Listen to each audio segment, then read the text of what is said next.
Welcome to the Church on the Hill, All Saints Church in Shillington.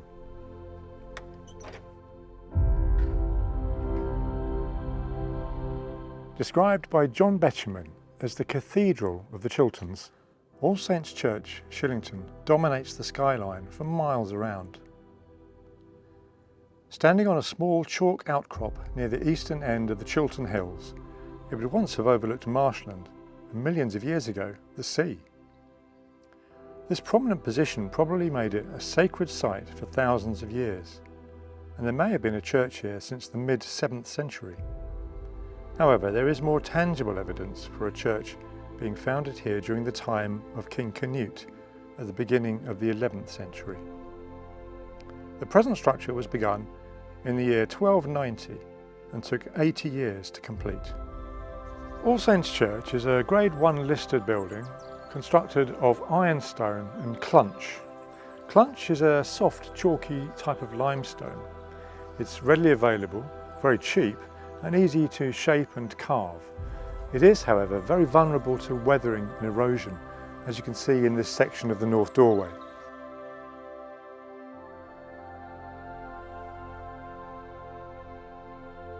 Whether or not the result of this inferior building material, the church certainly had its teething problems. In 1360, the entire east end collapsed. It was swiftly rebuilt by the vicar of the time, Matthew de Asherton, and included this sturdy buttressing to ensure no future calamities. The stonemasons have left a reminder of de Asherton's name in the form of the ass and tun or beer barrel, which you can see above the main window arch. The suggestion that this refers to the fact that the vicar was a bit of an ass and enjoyed more than the occasional tipple is entirely scurrilous. Indeed, de Asherton was vicar here for over half a century, from 1349 to 1400.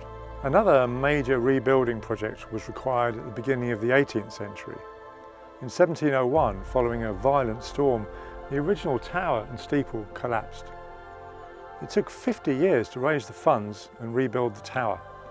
Some of the original stonework was used, but a cheaper brickwork completed the tower, and that explains its rather incongruous look compared to the rest of the church. Although using bricks rather than stone was a cheaper option, the cost was still £2,087, maybe around £350,000 in modern terms.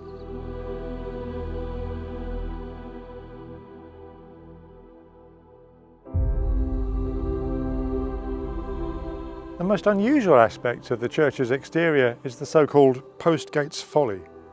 This outdoor pulpit was built in 1921 by the vicar of the time, Langdale Horwood Postgate. Apparently he envisaged himself giving sermons to large crowds gathered in the churchyard around him, but it seems that it was rarely, if ever, used.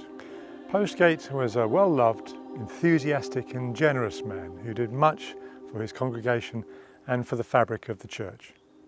During his time, the tower received further restoration work, a new font was installed, and the bells were rehung, amongst many other improvements. He is buried here close to the foot of the tower.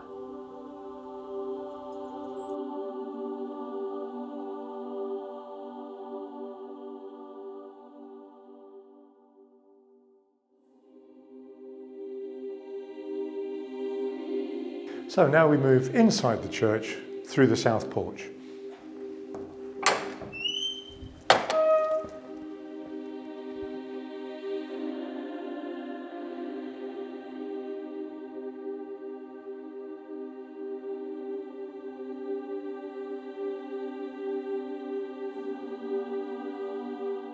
The south doorway is the main entrance to the church where the congregation enters, and directly inside you will find the font.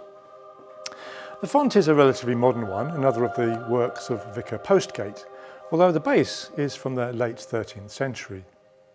In baptism services, the family enter with the child is baptised, and as part of the ceremony, the devil is expelled, who then flees through the north door opposite.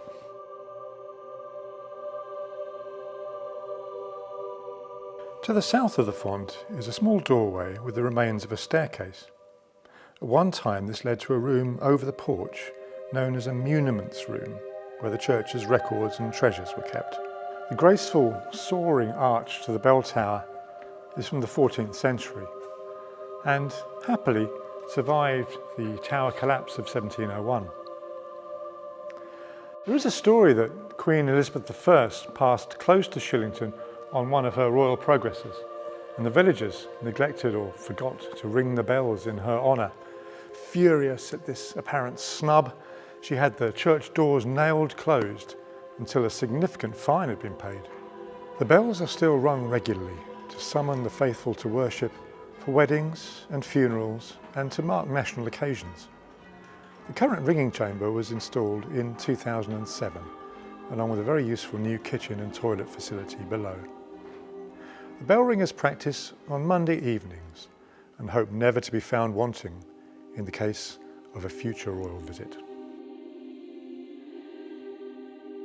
So now let us explore the church's nave. If the word nave puts you in mind of naval vessels, you'd be quite right. They come from the same linguistic root, and you can see the shape is that of an upturned boat. Shillington's nave is large for a community of this size and a church of this age, and gives a great sense of light and space. The painted section of the ceiling reminds us that before the Reformation, many churches would have been richly decorated throughout. The services were held in Latin, of which many of the congregation would have understood very little. The colourful depictions of scriptures on the walls would have helped them understand the Bible stories. Sadly, these wonderful wall paintings have long since been erased or painted over. The beautifully carved rood screen is from the 15th century.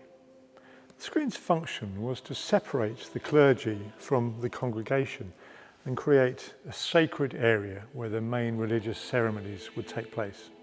Note the carved details on the screen, including these faces. Could they be medieval selfies left by the woodcarvers themselves? The screen would have been highly decorated, and there are still traces of the paintwork that can be seen.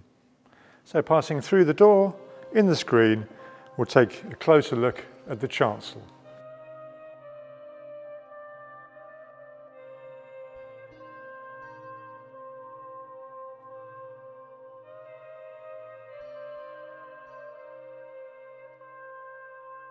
The beautiful Victorian stained glass of the east window is a hint of what must have been an even more spectacular predecessor. The collapse of the east end in 1360 resulted in a more solid redesign, with more stone and less glass, although you can still see the outline of the original window. The arches in the side walls were also filled in to ensure no future structural problems. The chancel stalls and the wooden roof were part of the 1882 renovations of the interior of the church. The adjoining Lady Chapel was renovated by Vicar Postgate and dedicated to the men of Shillington who lost their lives in the Great War, as recorded on this plaque.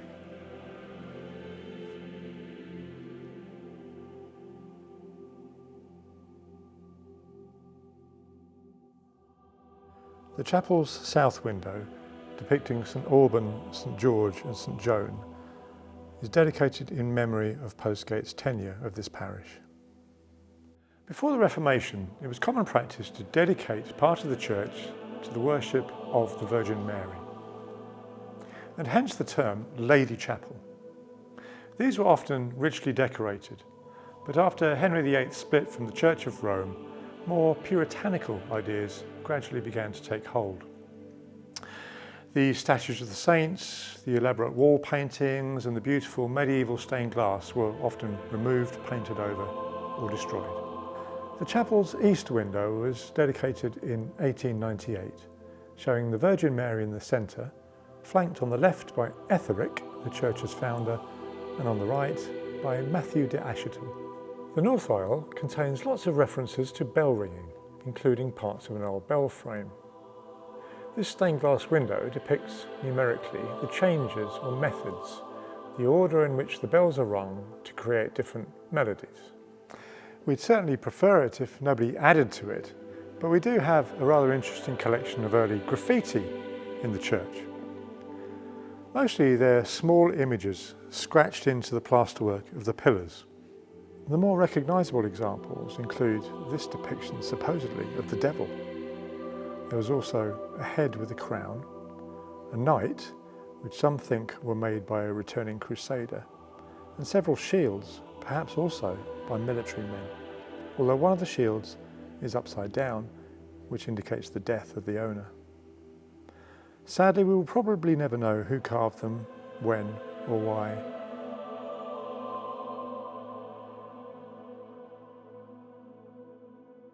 Descending into the crypt, we come to what is probably the oldest remaining part of the church.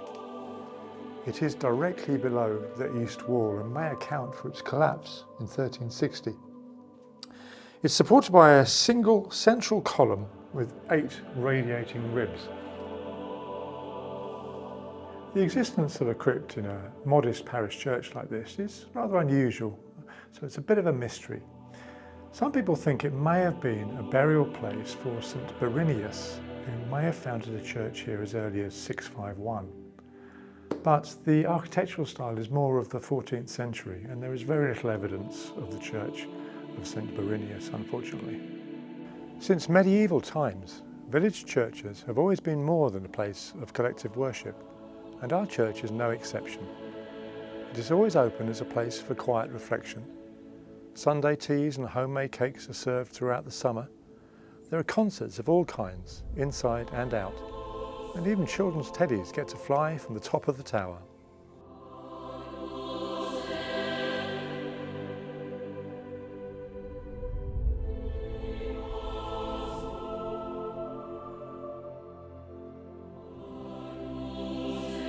We hope you've enjoyed this brief glimpse of All Saints, the church on the hill. Of course, there's much more to see and to discover, so why not pay us a visit?